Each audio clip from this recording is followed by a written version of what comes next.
In the winter of 1878, a discovery made by a substitute teacher in Cedar Creek, Indiana, would haunt the Methodist community for generations to come.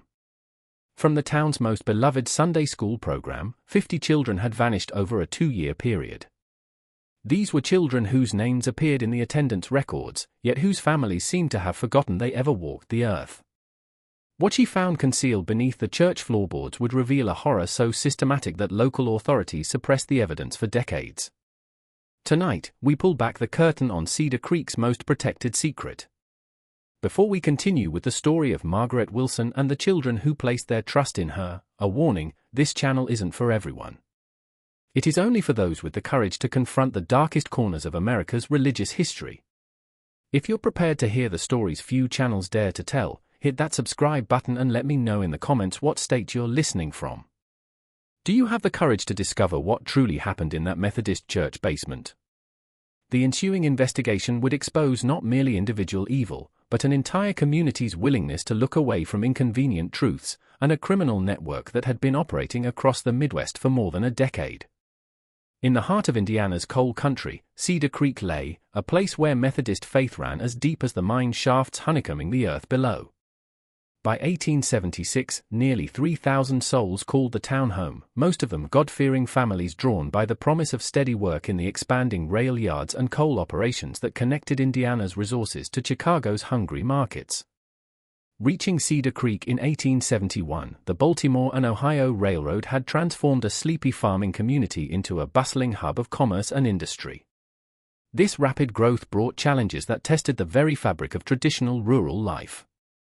Irish and German immigrants arrived weekly, seeking work in the mines and rail yards, their Catholic and Lutheran faiths creating tensions with the established Protestant majority. The Methodist, Baptist, and Presbyterian congregations competed not only for souls, but for social influence in a community where your religious affiliation could determine your business opportunities and social standing. As the community's crown jewel, the First Methodist Church stood, a magnificent structure of Indiana limestone with twin bell towers whose sound carried for miles across the rolling farmland. Completed in 1874 with donations from prosperous merchants and mine owners, the building represented the Methodist aspirations to cultural leadership in a town changing at a dizzying pace. Its Gothic Revival architecture, stained glass windows imported from Cincinnati, and steam heating system marked it as the most modern religious facility in all of Hamilton County.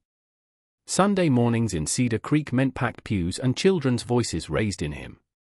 But what truly set First Methodist apart from neighboring congregations was its Sunday school program. Under the leadership of Margaret Wilson, a stern-faced woman of 42 who had arrived from Pennsylvania 5 years prior, the program had grown from a handful of local children to over 200 participants from surrounding counties. From as far as 20 miles away, parents brought their children, enduring difficult wagon rides over muddy roads to take part in what had become legendary throughout central Indiana. Through a combination of biblical knowledge, unwavering discipline, and an apparent gift for transforming the most unruly children into model citizens, Margaret Wilson commanded respect. Her background teaching in Philadelphia's industrial schools had given her experience with children from diverse backgrounds, and she seemed to possess an intuitive understanding of how to reach young minds, regardless of their family circumstances or natural abilities. Her assistant, Sarah Coleman, a soft-spoken woman of 38 who had never married, seemed to possess an almost magical ability to calm the most restless child with her gentle voice and patient manner.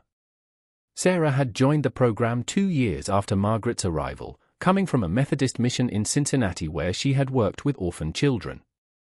Her references were impeccable, and her dedication to the children's welfare appeared absolute. Supervising them together was Robert Hayes, a prosperous businessman in his 50s who donated generously to expand the church's educational facilities. Hayes owned interests in 3 coal mines, 2 grain elevators, and the town's largest general store. His appointment to the church board had been unanimous, and his financial contributions had funded not only building improvements but also the innovative educational programs drawing families from across the region. What made Cedar Creek Sunday School legendary throughout Hamilton County were the special biblical excursions, educational trips that combined scripture study with visits to historical sites across Indiana and neighboring states.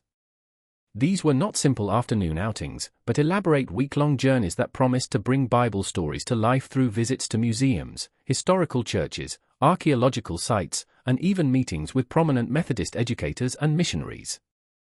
Through word of mouth and occasional articles in Methodist publications that praised Cedar Creek's innovative approach to religious education, the program's reputation had grown. Throughout the region, parents competed to have their children selected for these prestigious expeditions, which were presented as once-in-a-lifetime opportunities for young minds to expand beyond the limitations of rural life. Throughout Protestant America, such programs were not just acceptable but celebrated, thanks to the Methodist denomination's emphasis on education and social improvement. John Wesley's founding principles had emphasized the importance of learning and personal development, and Methodist churches were expected to provide educational opportunities that went beyond simple Bible study. In an era when most children received minimal formal schooling, the promise of educational travel represented an extraordinary opportunity for families of modest means. The program's appeal was only added to by Margaret Wilson's reputation for transforming wayward children into model citizens. She had arrived in Cedar Creek with letters of recommendation from Methodist leaders in Philadelphia, where her work in industrial schools had gained recognition for reducing juvenile delinquency in some of the city's most challenging neighborhoods. Her methods, which emphasized discipline combined with expanded horizons, seemed perfectly suited to the needs of a frontier community struggling with the social changes brought by rapid industrial development. The establishment of the program had been perfectly timed. The Panic of 1873 had left many families struggling financially, making the promise of educational opportunities for their children particularly attractive. To parents who could barely afford basic necessities, Margaret Wilson's program seemed a way to give their children advantages they could never provide themselves. That these opportunities came through the church gave them additional legitimacy and moral authority. Included in Cedar Creek's Methodist congregation were many of the town's most successful citizens, mine owners, merchants, railroad officials, and prosperous farmers, whose support lent credibility to any church-sponsored activity. When such respected community members endorsed the educational program and spoke proudly of their own children's participation, it became nearly impossible for other parents to express doubts or concerns without appearing ungrateful or suspicious of beneficial community initiatives. The program's expansion beyond Cedar Creek had been gradual but deliberate. Margaret Wilson had established contacts with Methodist churches in smaller surrounding communities, offering to include their children in the excursions as a service to rural families who lacked access to such educational opportunities. This regional approach not only increased the pool of potential participants but also made it more difficult for any single community to track patterns or maintain oversight of the program's activities. Though no one called it a disappearance at the time, the first disappearance occurred in September of 1876. 8-year-old Timothy Morrison had been selected for a special excursion to study ancient biblical practices at a newly discovered archaeological site near Louisville. His parents, recent German immigrants who spoke limited English and worked in Hayes's newest coal mine, received Margaret Wilson's explanation with grateful nods and tears of joy. In his brief months attending Sunday school, Timothy had shown exceptional promise, demonstrating an unusual ability to memorize scripture and ask thoughtful questions about biblical stories.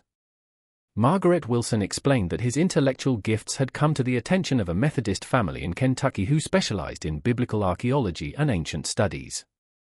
They had specifically requested a bright young student to assist with their research while receiving an advanced education that would prepare him for possible missionary work or religious scholarship. The opportunity was presented as a rare honor that reflected not only Timothy's abilities but the quality of Cedar Creek's educational program. The Morrison family would receive regular reports on their son's progress, and after 2 years, Timothy would return with knowledge and connections that could transform his life prospects. For parents who had immigrated to America hoping to give their children better opportunities than they had known in Germany, the offer seemed like an answer to their prayers. Barely registering in the community consciousness was Timothy's departure. The Morrison family seemed proud rather than concerned, and Margaret Wilson's detailed letter explaining the opportunity convinced even skeptical neighbors that the boy had simply been blessed with an extraordinary chance for advancement. The fact that Timothy had always been somewhat quiet and studious made his absence less noticeable among his peer group.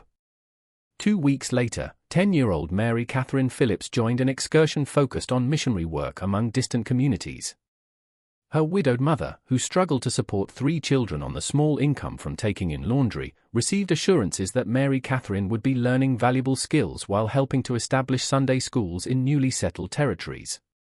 The girl's obvious intelligence and leadership qualities made her selection seem not just reasonable, but inevitable. One of the most popular children in the Sunday school program, Mary Catherine had been known for her ability to help younger children with their lessons and her enthusiastic participation in all activities.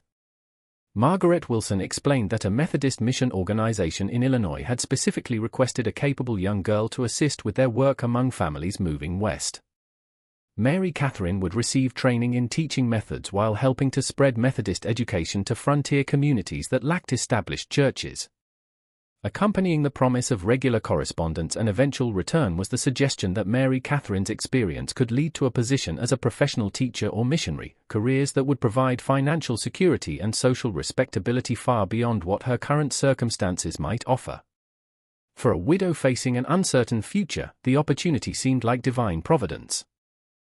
By the Christmas of 1876, 6 more children had departed on various educational expeditions.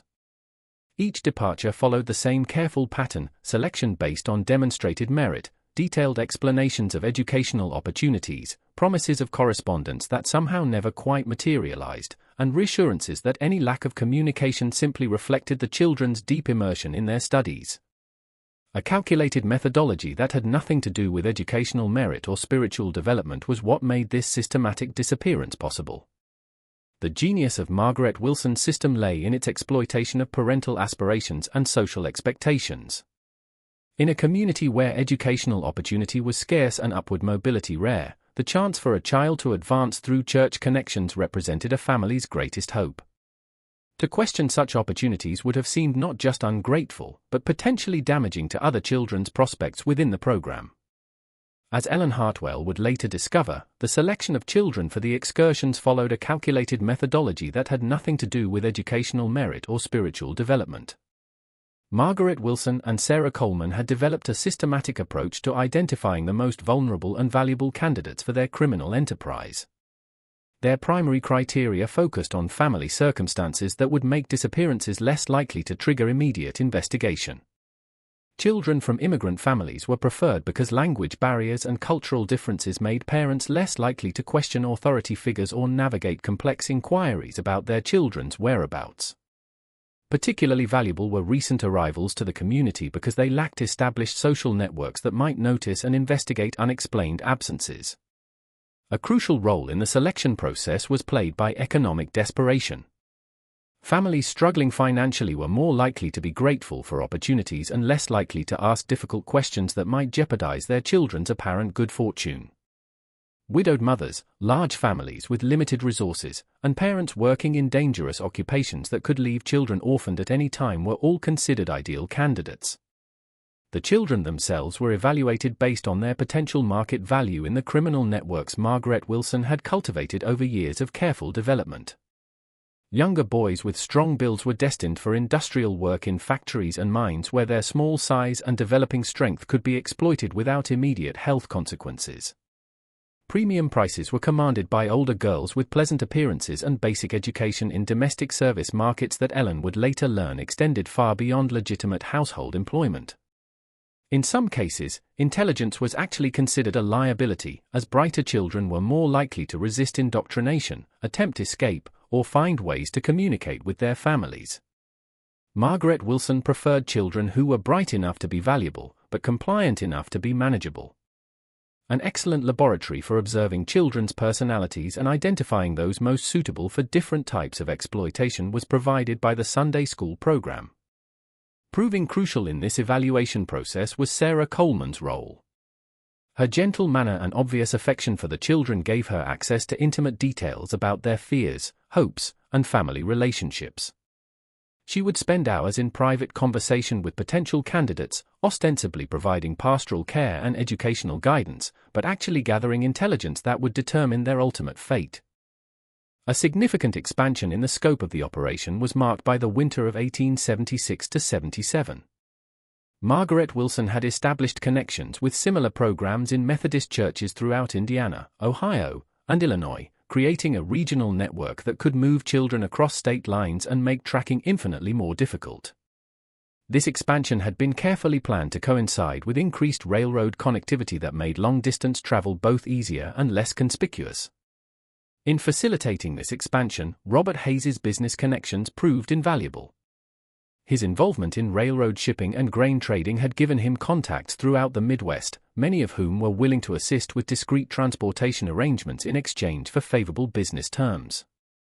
The legitimate cover provided by his various enterprises made it possible to move children across multiple states without arousing suspicion from law enforcement or railroad officials.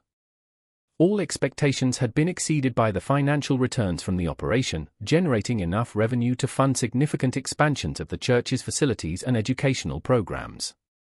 From the conspirators' perspective, this created a virtuous cycle. Their criminal profits funded improvements that attracted more families and provided better cover for their activities.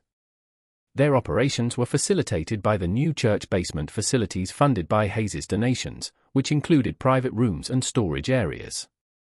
By the spring of 1877, the program was handling children from over 12 different communities, with some families traveling more than 30 miles to participate in Cedar Creek's renowned educational offerings. This geographic spread made it virtually impossible for any single community to notice patterns or maintain oversight of the program's activities. Parents in different towns rarely communicated with each other, and the prestige associated with selection for the excursions discouraged questioning that might seem to challenge the program's integrity. But someone far more calculating than anyone suspected would prove to be the true architect of this deception. Attention from criminal networks in major cities who were eager to establish reliable sources for child labor was attracted by the success of the operation. Margaret Wilson's reputation for delivering healthy, educated, and properly conditioned children had spread through underground channels, leading to advanced orders and premium pricing that transformed what had begun as opportunistic crime into systematic human trafficking. The psychological sophistication that made the operation possible was revealed in Sarah Coleman's personal journal, which Ellen Hartwell would eventually discover. Unlike Margaret Wilson, whose motivations appeared primarily financial, Sarah demonstrated a disturbing fascination with the process of psychological manipulation itself. Her detailed observations of each child's personality, fears, and weaknesses read like clinical studies in human behavior. Disturbing passages about conditioning children for their eventual destinations were contained in the journal. Sarah had developed techniques for gradually separating children from family attachments, identifying which children would adapt best to different types of work, and developing strategies to prevent rebellion or escape attempts. A calculating assessment of their commercial potential and psychological vulnerabilities was masked by her apparent affection for the children. One particularly chilling entry described her work with 12-year-old Anna Kowalski, whose selection for a special missionary training program had been celebrated by her Polish immigrant parents as a divine blessing. Sarah's notes detailed how she had gradually convinced Anna that her family's poverty and foreign background made them unsuitable guardians for a child with such exceptional spiritual gifts. By the time Anna departed for her supposed missionary training, she had been convinced that serving God required her to abandon her former life entirely. Beyond individual manipulation to encompass systematic deception of the broader community, Sarah's methods extended. She had crafted a carefully managed correspondence system that created the illusion of ongoing contact with departed children while actually providing no genuine communication at all.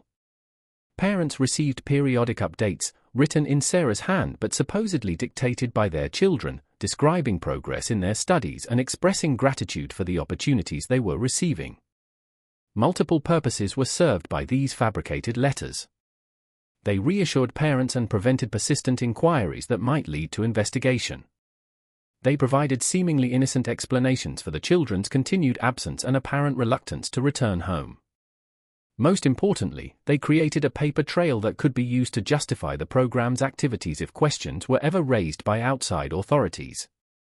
To her relationships with other adults in the community, the sophistication of Sarah's psychological manipulation extended.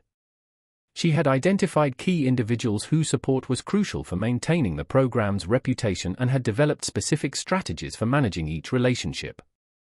Detailed profiles of community leaders were contained in her journal, noting their personal ambitions, family vulnerabilities, and business interests that could be leveraged to maintain their cooperation. In January of 1878, tragedy struck the regular teaching staff when Sarah Coleman fell ill with what the local doctor diagnosed as consumption. The timing was particularly unfortunate, as the program was preparing for its most ambitious series of excursions yet, a coordinated effort that would place nearly 30 children in various locations across the Midwest before the spring planting season made travel more difficult. A crisis for the operation was created by Sarah's illness. Her intimate knowledge of each child's psychological profile and her carefully cultivated relationships with parents made her irreplaceable in the short term. Margaret Wilson found herself overwhelmed by administrative duties that had previously been shared. While Robert Hayes pressured her to maintain the program schedule despite the staffing shortage, the church board's decision to hire 24-year-old Ellen Hartwell as a temporary replacement was based primarily on her recent graduation from the Indiana State Normal School and her impressive credentials as a trained educator. What the conspirators failed to anticipate was that Ellen's professional training had taught her the importance of detailed record-keeping and systematic educational assessment, skills that would prove fatal to their carefully constructed deception. Ellen had grown up in a Methodist family in southern Indiana where her father served as a circuit preacher and her mother taught in various church schools. Her decision to pursue formal education training had been motivated by a desire to improve the quality of religious education available to rural children. She arrived in Cedar Creek with genuine enthusiasm for the program's apparent innovations and high reputation throughout the Methodist community. However, Ellen's professional training would soon lead her to notice discrepancies that others had overlooked. Her first weeks in the position seemed to confirm everything she had heard about the program's quality and effectiveness. The children who remained in regular attendance were indeed well-behaved, knowledgeable about Scripture, and enthusiastic about their studies. The facilities were modern and well-equipped, and the community support for the program was evident in both financial contributions and parental participation. But Ellen's professional training had taught her to look beyond surface appearances and evaluate educational programs based on measurable outcomes and systematic documentation. Her requests to review assessment records, correspondence files, and long-term tracking data were initially deflected by Margaret Wilson with explanations about the unique nature of their program and the confidential relationships they maintained with host families. Ellen's first serious concerns arose when she attempted to prepare lesson plans that would build upon the previous year's curriculum. The absence of detailed records about what children had studied before their departure made it impossible to ensure continuity in the education of their siblings and classmates who remained in the program. When she raised these concerns with Margaret Wilson, she was told that the departed children's studies had been so specialized that their curriculum bore little relationship to the regular Sunday school program. More troubling still, when Ellen casually mentioned some of the missing children in conversations with longtime church members, she was met with confused looks and vague responses. It was as if the community had collectively forgotten these young souls had ever existed.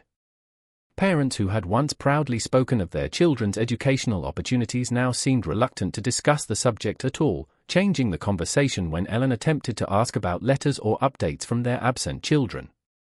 Instruction in recognizing signs of educational fraud and institutional abuse had been included in Ellen's professional training, problems that were becoming increasingly common as demand for educational services outpaced the supply of qualified providers. The pattern she observed in Cedar Creek matched several warning signs she had been taught to identify: vague record-keeping, reluctance to provide documentation, defensive responses to reasonable questions, and systematic isolation of program participants from outside oversight. In February of 1878, Ellen had her first direct confrontation with Margaret Wilson. Ellen had prepared a letter to send to the families hosting the children on extended excursions, hoping to establish correspondence between the young students and their former classmates. Such communication was standard practice in legitimate educational exchange programs and served important purposes in maintaining emotional connections and assessing student progress. Swift and severe was Margaret's reaction. Such contact would disrupt the children's studies and potentially undermine their host's authority. The families hosting the children had specifically requested minimal outside interference to allow the students to fully immerse themselves in their new educational environments. Ellen was forbidden from any communication regarding the absent students and warned that further interference could jeopardize her position and the program's carefully cultivated relationships. The substitute teacher's suspicions deepened when she discovered that none of the churches or educational institutions supposedly hosting the children had ever heard of the Cedar Creek program. Letters sent to Methodist congregations in cities where children had reportedly been placed returned with polite but confused responses. No one had any record of Cedar Creek students or educational exchanges. A crucial turn was taken by Ellen's investigation when she began examining the financial records associated with the educational program. As a trained educator, she understood that legitimate educational exchanges typically involve detailed financial arrangements, insurance considerations, and contractual agreements between participating institutions. The absence of such documentation in Cedar Creek's files seemed increasingly suspicious. Robert Hayes's role in financing the program had always been presented as straightforward philanthropy, a successful businessman supporting community education through generous donations. But Ellen's examination of church financial records revealed a more complex pattern of transactions that seemed inconsistent with simple charitable giving. Large sums of money moved in and out of program accounts with no clear documentation of their purpose or destination. More troubling still were the personal financial changes Ellen observed in the program's leadership. Margaret Wilson had purchased substantial property in Cedar Creek and was reportedly considering investments in California real estate. Despite her modest teacher's salary, Sarah Coleman had accumulated enough savings to afford extended medical treatment in Chicago. Robert Hayes had expanded his business operation significantly, opening new stores in neighboring towns and purchasing additional mining interests. The collective wealth accumulation among the program's leadership seemed far beyond what their legitimate incomes could support. Ellen's father's experience as a circuit preacher had given her familiarity with the typical financial circumstances of Methodist educators and church officials. The prosperity displayed by Cedar Creek's educational leadership was unprecedented in her experience and inconsistent with their supposed dedication to humble service. Ellen's growing unease reached a breaking point when she overheard a conversation between Margaret Wilson and Robert Hayes in the church basement following a Wednesday evening service. Their hushed tones and frequent references to shipments, accounts, and contacts in Chicago seemed entirely inconsistent with educational programming. The fragments of conversation she caught suggested coordination of transportation, discussion of prices, and concerns about maintaining schedules that sounded more like commercial transactions than educational planning. On the night of March 15, 1878, Ellen Hartwell made a decision that would haunt her for the rest of her life. Using her key to the church educational wing, she entered the building long after evening services had concluded. The basement rooms that served as Sunday school classrooms during winter months held secrets she was determined to uncover, regardless of the personal risk or professional consequences.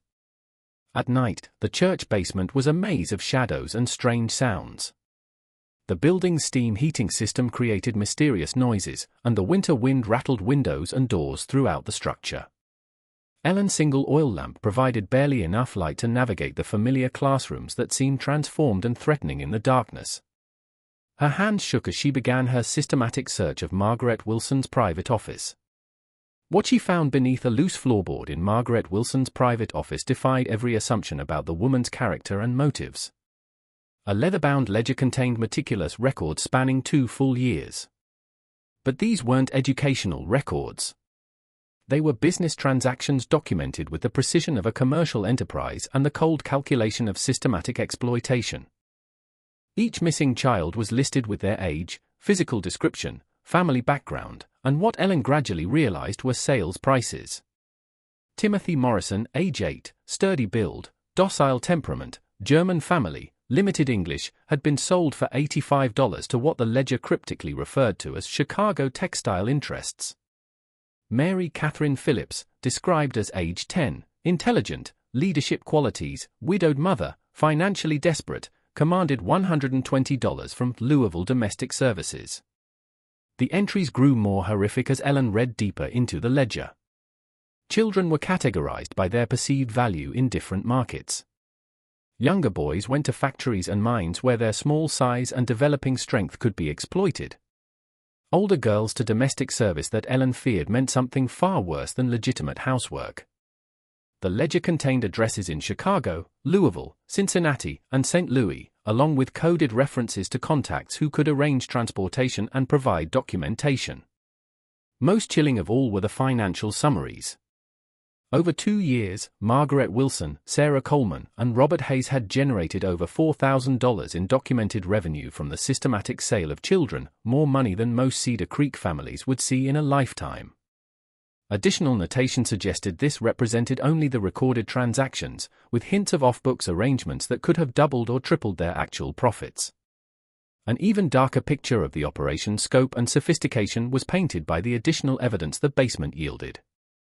Ellen discovered forged letters supposedly written by the missing children, describing happy lives with their new families and expressing gratitude for the opportunities they were receiving.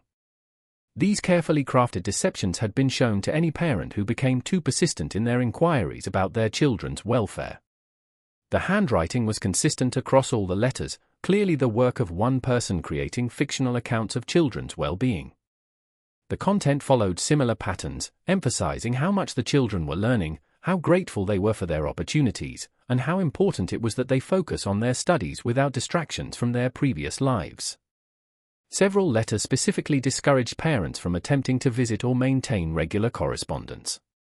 In a locked drawer, Ellen found what appeared to be contracts with various industrial operations and domestic service agencies. The language was carefully coded, but the intent was unmistakable.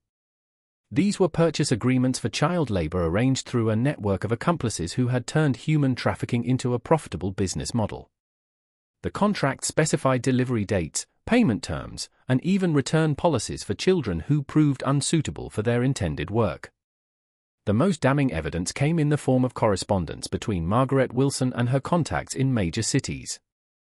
Letters detailed the specific requirements of various employers, their preferences for children of certain ages, their willingness to pay premium prices for particularly promising students, and their assurances of discretion in handling the arrangements. The correspondence revealed a sophisticated network that extended far beyond Indiana, with connections to similar operations in multiple states. One letter from a Chicago factory owner praised Margaret for the quality of merchandise she provided, noting that Cedar Creek children adapted well to industrial work and caused fewer problems than children acquired through other sources. The letter included specific requests for the next shipment with detailed specifications for age ranges, physical capabilities, and personality traits that would be most suitable for the factory's operations. Another letter from what appeared to be a Louisville establishment Ellen did not fully contemplate requested specifically girls between ages 12 to 14 with pleasant demeanor and basic education. The coded language could not disguise the horrific implications of such requests, and Ellen realized that some of the children she had known and taught were likely trapped in situations far worse than industrial exploitation. The systematic nature of the operation became terrifyingly clear as Ellen continued her investigation throughout the night. Margaret Wilson had identified Cedar Creek's Methodist community as an ideal hunting ground, parents trusting enough to surrender their children, isolated enough to prevent easy investigation, and aspirational enough to believe in promises of educational advancement. The church's reputation and the educators' standing in the community provided perfect cover for what amounted to systematic child trafficking. The correspondence revealed that the Cedar Creek operation was part of a much larger network spanning multiple states. Margaret Wilson maintained regular contact with similar operations in Ohio, Illinois, and Pennsylvania, sharing information about successful techniques, profitable markets, and law enforcement risks.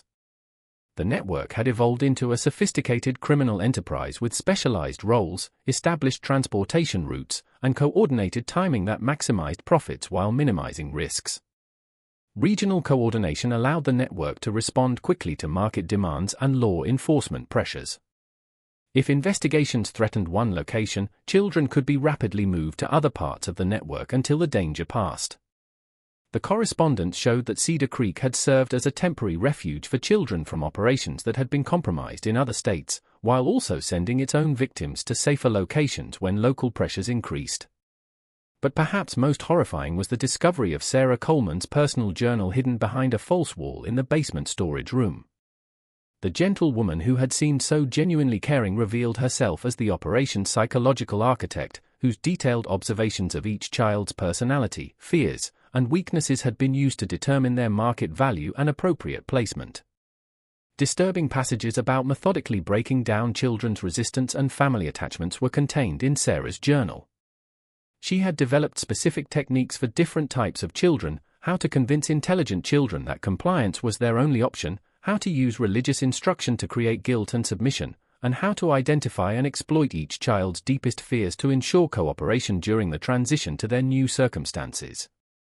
The journal revealed that Sarah's apparent illness was likely fabricated to provide cover for the operation's final phase. Her medical treatment in Chicago was actually coordination with network partners to complete the largest transaction in the operation's history, a bulk sale of over 30 children to various industrial and domestic operations throughout the Midwest. Hidden among Sarah's papers, Ellen discovered something that chilled her more than all the financial records and correspondence combined: fragmentary testimonies from children who had attempted to escape or communicate with their families. These desperate messages had been intercepted and preserved, apparently as insurance against network partners who might consider betraying the operation. One note written in a child's careful handwriting read, "Mama, they told me you didn't want me anymore because I was bad. I work in the big building with the loud machines, my hands hurt all the time, and I'm so tired. Please come get me. I promise I'll be good." The note was marked with an address in Chicago and a notation indicating it had been intercepted before delivery. Another fragment, apparently torn from a larger letter, contained a girl's plea: "The lady here says I have to be grateful for my food and bed, but she makes me do things that feel wrong. I remember what you taught me about right and wrong, but she says God wants me to obey. I'm scared and I want to come home." The handwriting was identified in Sarah's careful notation as belonging to Mary Catherine Phillips. These testimonies revealed the psychological warfare that accompanied the physical exploitation. Children were systematically convinced that their families had abandoned them, that their suffering was deserved punishment for unspecified sins, and that submission to their circumstances was both inevitable and morally required. The religious framework that had initially attracted their families was perverted into a tool for maintaining control and preventing resistance. As Ellen continued reading through the horrific documentation, she realized the conspirators were preparing to vanish entirely. Ellen realized that the children who had been sold were not just physically enslaved, but psychologically broken in ways that would make rescue and recovery extraordinarily difficult. Even if law enforcement could locate and free them, the damage to their minds and spirits might never fully heal. The true scope of the crime extended far beyond the initial trafficking to encompass systematic psychological torture designed to destroy any hope of escape or recovery. The financial records revealed that the three conspirators had been preparing to abandon Cedar Creek entirely by the summer of 1878, taking their accumulated profits to California, where they planned to establish themselves under new identities. The timing was carefully calculated to coincide with the completion of their largest transaction and the implementation of new railroad schedules that would facilitate rapid travel westward. Margaret Wilson had already purchased property near San Francisco under an assumed name, while Robert Hayes had been liquidating his Indiana business interests and converting assets to portable forms that could be easily transported. Sarah Coleman's supposed illness provided cover for her gradual withdrawal from community obligations and preparation for departure. The final excursion would have netted them enough money to fund their escape and early retirement in comfortable circumstances. The plan's sophistication extended to detailed contingency preparations for various scenarios if their activities were discovered before their departure. They had prepared false documentation, established escape routes, and identified criminal contacts who could provide assistance in avoiding law enforcement.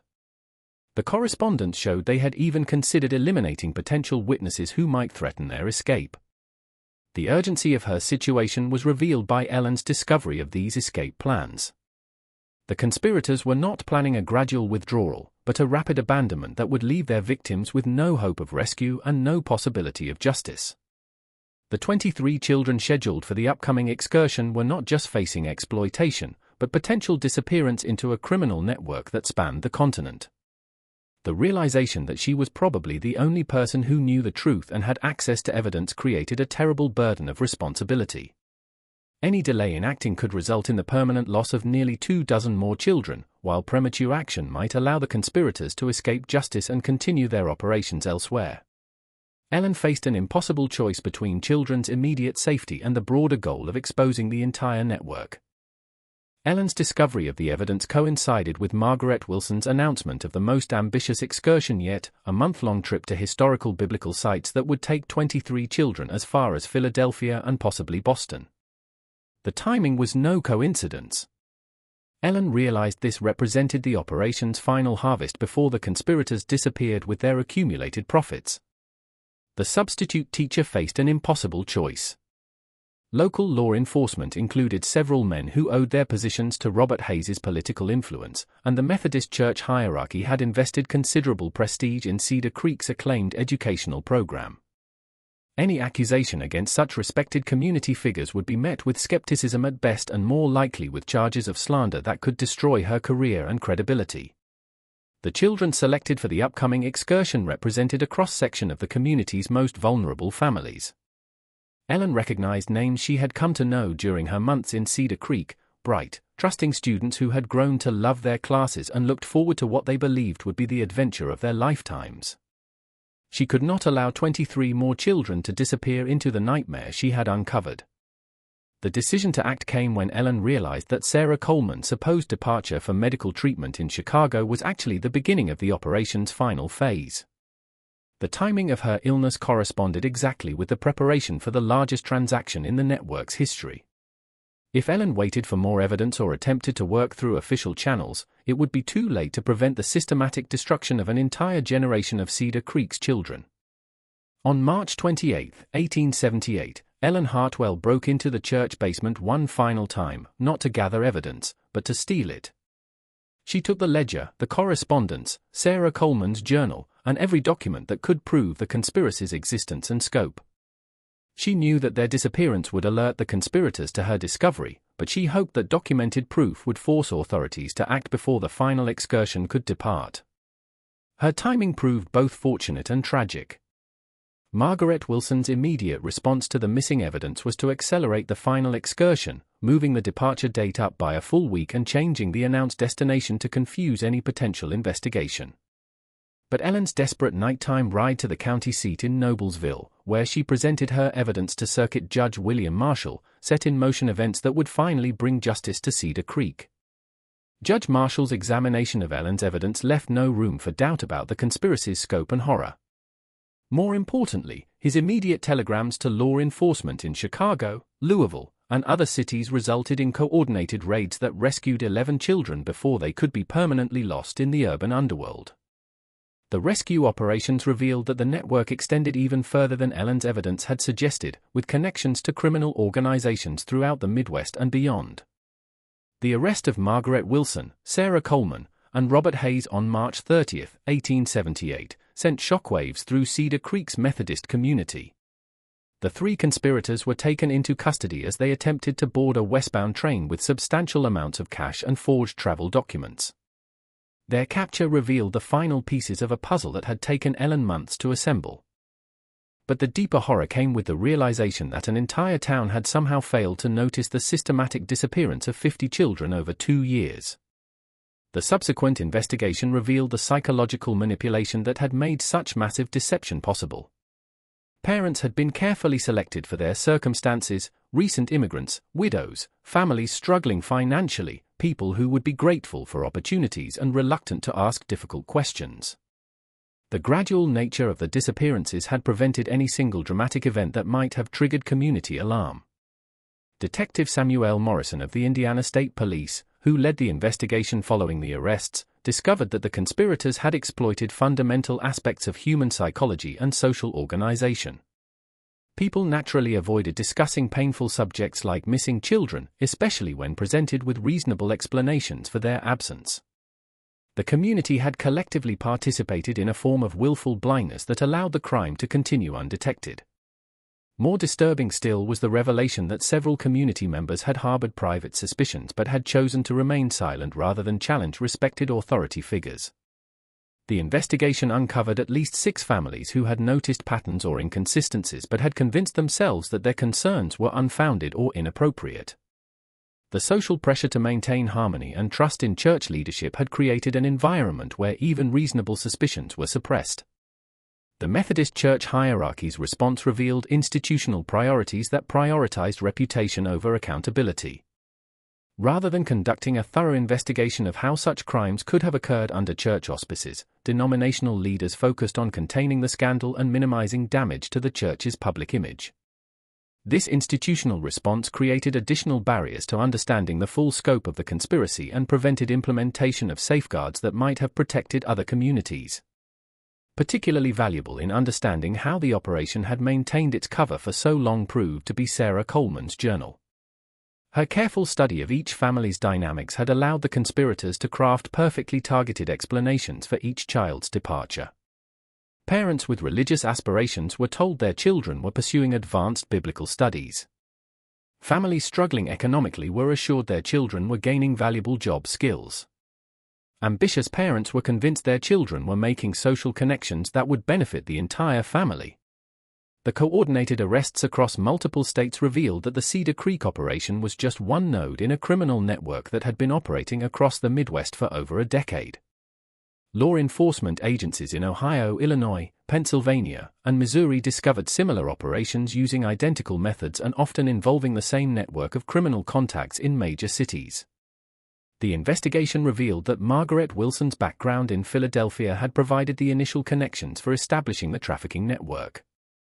Her supposed experience in industrial schools had actually been involvement with criminal organizations that supplied child labor to factories and other enterprises willing to exploit vulnerable workers.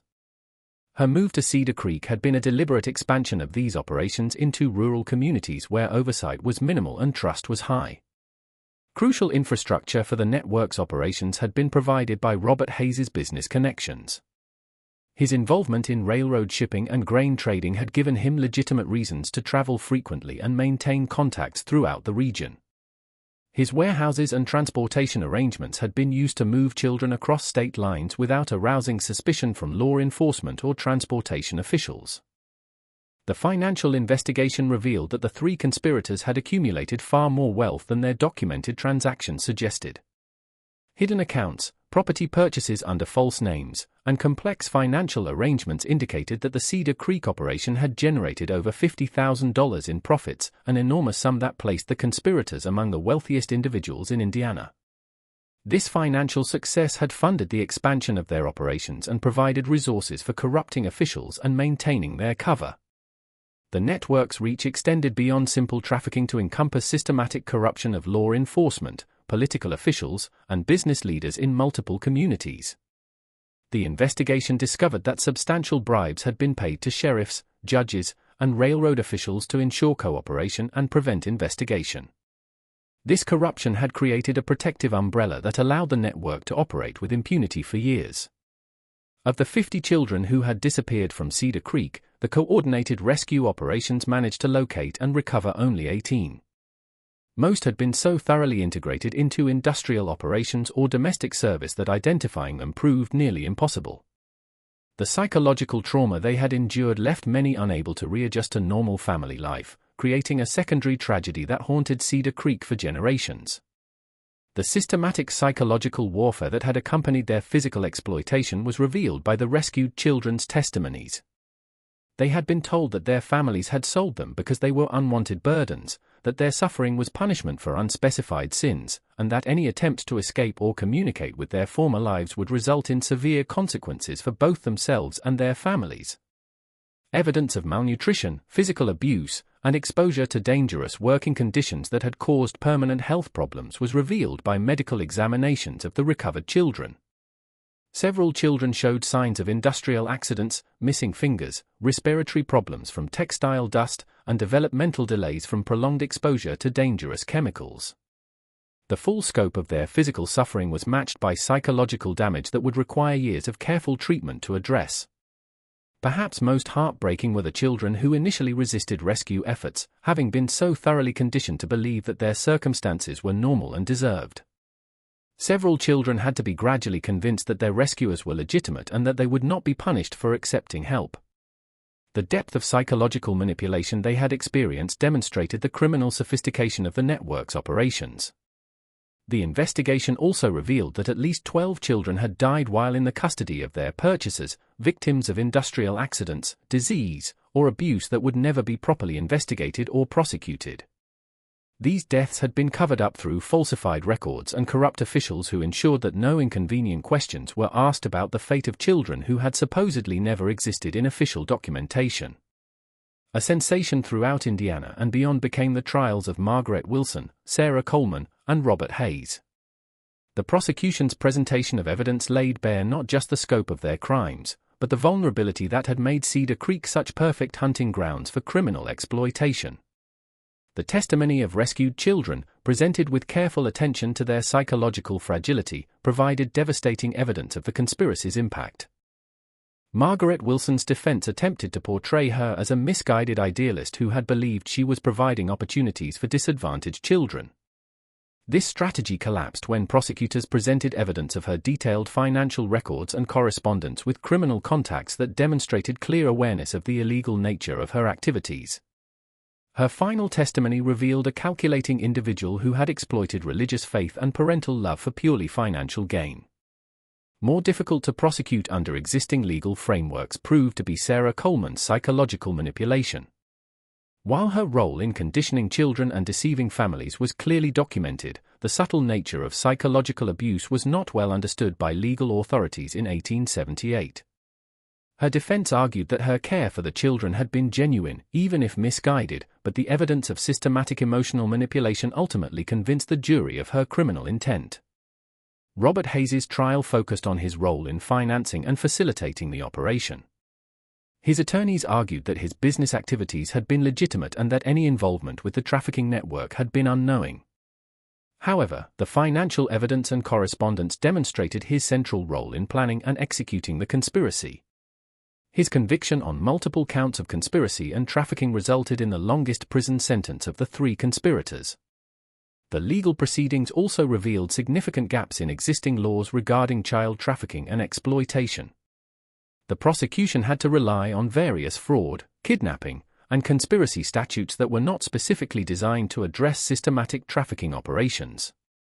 The complexity of interstate criminal activity exposed weaknesses in law enforcement coordination that would not be adequately addressed for decades.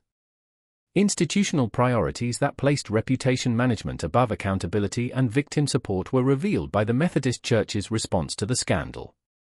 Rather than conducting a comprehensive investigation of how such crimes could have occurred under church auspices, denominational leaders focused on damage control and distancing themselves from the Cedar Creek operation. Church officials argued that the crimes had been perpetrated by individuals who had deceived the church as thoroughly as they had deceived the community. While technically accurate, this response ignored the institutional failures that had enabled the conspiracy to operate undetected.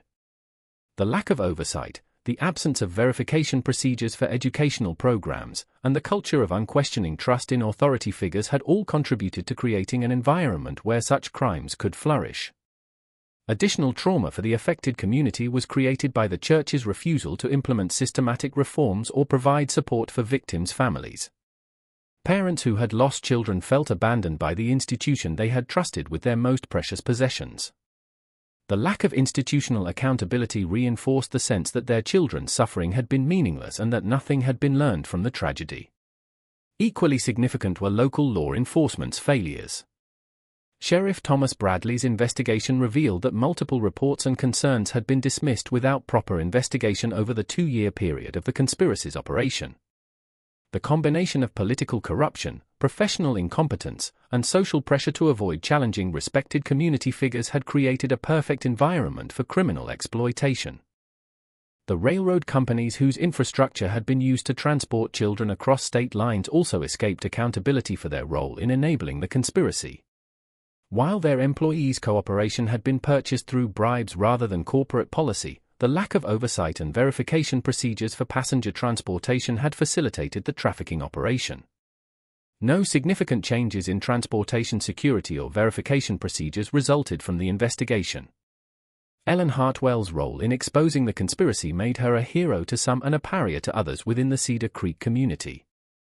Many residents blamed her for destroying the town's reputation and bringing unwanted attention to their community. The social pressure and hostility she faced in the aftermath of the trials made it impossible for her to continue living in Cedar Creek. For the rest of her life, the psychological burden of her discovery and its aftermath haunted Ellen. She had saved 23 children from immediate trafficking but could not save the 32 who had already disappeared into the criminal network. The knowledge that her earlier action might have prevented additional disappearances created a sense of guilt that no amount of rational analysis could eliminate. Significant damage from her involvement in the case was suffered by Ellen's professional career. Many educational institutions viewed her as a troublemaker who had violated professional norms by investigating her colleagues and superiors. Her attempts to implement safeguards and verification procedures in subsequent positions were often met with resistance from administrators who preferred traditional approaches based on trust and personal relationships. Beyond professional consequences to encompass social isolation and psychological trauma extended the personal cost of her heroism. Ellen never married, partly because potential suitors were deterred by her association with the scandal, and partly because her experience had made her profoundly suspicious of people's motivations and claims. She spent the remainder of her career moving between different teaching positions, never staying long enough to form the deep community connections that might have exposed her to similar betrayals. Despite these personal costs, Ellen continued to advocate for educational reforms and child protection measures throughout her career. Her writings and speeches emphasized the importance of institutional oversight, verification procedures, and systematic monitoring of educational programs. While her specific recommendations were rarely implemented during her lifetime, her advocacy contributed to gradual improvements in educational standards and child protection policies. Lasting impacts that extended far beyond the immediate community were had by the Cedar Creek scandal. National awareness of child trafficking issues and the vulnerability of rural communities to criminal exploitation was created by news coverage of the trials and investigation. However, the lack of systematic follow-up and institutional reform limited the long-term benefits of this increased awareness. Denominational policies regarding educational programs and oversight procedures were influenced by the Methodist denomination's handling of the scandal. While no comprehensive reforms were implemented immediately, the embarrassment and legal liability associated with the Cedar Creek case contributed to gradually increased scrutiny of church-sponsored activities involving children. These changes, while incremental, may have prevented similar large-scale operations in other Methodist communities. Severe and long-lasting was the financial impact on Cedar Creek. The town's reputation as a safe and respectable community was permanently damaged, leading to reduced business investment and population decline. Many families who had lost children left the area entirely, unable to remain in a place associated with such profound trauma. The economic consequences of the scandal contributed to Cedar Creek's gradual decline from a prosperous industrial center to a struggling rural community. As a catalyst for improved coordination and information sharing, law enforcement agencies in multiple states used the Cedar Creek case. The investigation had revealed the inadequacy of state and local authorities in addressing interstate criminal activity. While significant improvements in law enforcement coordination would not occur until the early 20th century, the Cedar Creek case provided important precedents for federal involvement in interstate crimes. Based on their individual circumstances and the support they received from their families and communities, the rescued children's long-term outcomes varied significantly. Some managed to rebuild their lives and achieve relative normalcy, while others struggled with lasting psychological and physical damage from their experiences. The lack of systematic support services for trafficking victims meant that recovery was largely dependent on family resources and individual resilience. 20 years after the arrests, a follow-up investigation attempted to determine the ultimate fate of all 50 missing children. The results were sobering. 18 had been rescued and returned to their families. 12 had been confirmed dead through various means, and 20 remained missing with no reliable information about their whereabouts or condition. The investigation concluded that most of the missing children had likely died in industrial accidents, from disease, or as a result of abuse, but the lack of documentation made definitive conclusions impossible.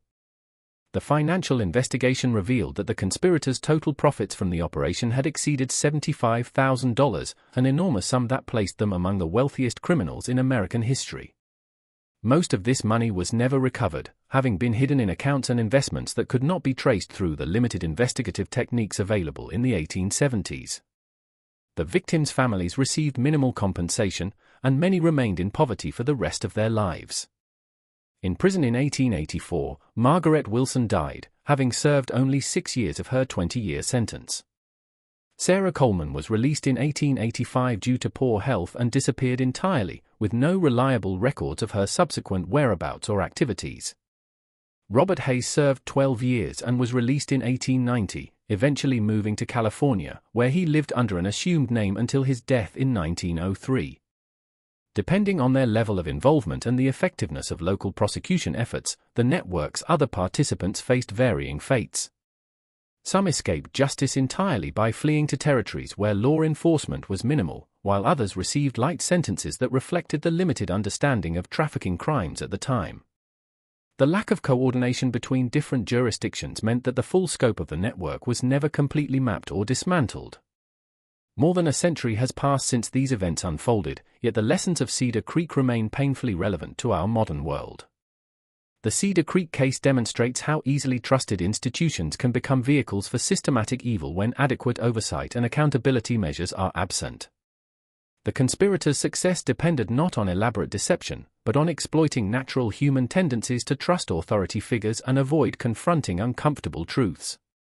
Their crimes were facilitated by a community's willingness to accept convenient explanations rather than ask difficult questions. Perhaps most disturbing is the realization that the trafficking operation succeeded not because of extraordinary criminal genius, but because of ordinary human failings, greed, willful blindness, and the desire to believe that authority figures are inherently trustworthy. The systematic nature of the crimes required careful planning and execution, but the underlying conditions that made them possible exist in many communities where people prefer comfort to vigilance. The vulnerability of children to authority figures who exploit their natural trust and desire for approval is revealed by the psychological manipulation employed by Sarah Coleman. Her techniques were not particularly sophisticated by modern standards, but they were devastatingly effective against children who had been taught to respect and obey adult authority without question. The religious framework that should have protected these children was perverted into a tool for ensuring their compliance and silence. Both the power of individual moral action and the personal costs that such action often entails are illustrated by Ellen Hartwell's courage in exposing the conspiracy. Her willingness to risk her career and personal safety to protect children she barely knew demonstrates the kind of moral courage that society desperately needs but rarely rewards adequately. How difficult it can be to challenge established systems even when they harbor terrible secrets is revealed by the hostility she faced from her own community. If you've stayed with this story until now, you're clearly someone who isn't afraid to confront the darkest chapters of our history. The courage shown by Ellen Hartwell reminds us that sometimes one person's willingness to act can save countless lives. What would you have done in her situation? Would you have had the bravery to investigate when everyone else was looking away? Share this video with someone who appreciates true crime stories that reveal uncomfortable truths about human nature. And hit that like button if this story gave you chills. Don't forget to subscribe for more tales that uncover the secrets hidden in America's religious history. The Cedar Creek tragedy raises questions that remain relevant today. How can communities protect vulnerable populations without becoming paralyzed by suspicion? What institutional safeguards can prevent the exploitation of trust while preserving the social cooperation that makes community life possible? How should society balance the presumption of innocence for authority figures against the need to protect those under their care? Modern child protection systems incorporate many lessons learned from cases like Cedar Creek, but new forms of exploitation continue to emerge as technology and social organization evolve. The fundamental human vulnerabilities that the conspirators exploited, parental aspirations, economic desperation, and deference to authority, remain unchanged, creating ongoing challenges for those responsible for protecting children and other vulnerable populations. The institutional failures revealed in the Cedar Creek case, inadequate oversight, resistance to accountability measures, and prioritization of reputation over victim welfare, continue to manifest in contemporary scandals involving religious organizations, educational institutions, and other trusted entities. The specific methods may change, but the underlying patterns of institutional self-protection and victim abandonment remain disturbingly consistent across different eras and contexts. Perhaps the most important lesson from Cedar Creek is that preventing such tragedies requires active vigilance rather than passive trust. Ellen Hartwell's investigation succeeded not because she possessed extraordinary abilities, but because she insisted on documentation, verification, and accountability when others were content to accept reassuring explanations. Her example demonstrates that protecting vulnerable populations requires ordinary people to ask uncomfortable questions and demand satisfactory answers. This mystery shows us how the most trusted institutions can harbor the darkest secrets and how easily we can become complicit in evil through our willingness to believe comfortable lies. What do you think of this story? Do you believe an entire community could truly forget 50 missing children? Or were there others who knew and chose to remain silent? Were Margaret Wilson and her accomplices monsters or ordinary people corrupted by opportunity and greed? Leave your comment below and share your thoughts about how such tragedies can be prevented in our own time. If you enjoyed this tale of hidden horror and want more stories that uncover America's darkest religious secrets, subscribe, hit the notification bell, and share with someone who appreciates mysteries that challenge what we think we know about the past. The truth about Cedar Creek reminds us that vigilance is the price of protecting the innocent and that sometimes the greatest evil comes disguised as the greatest good. See you in the next video.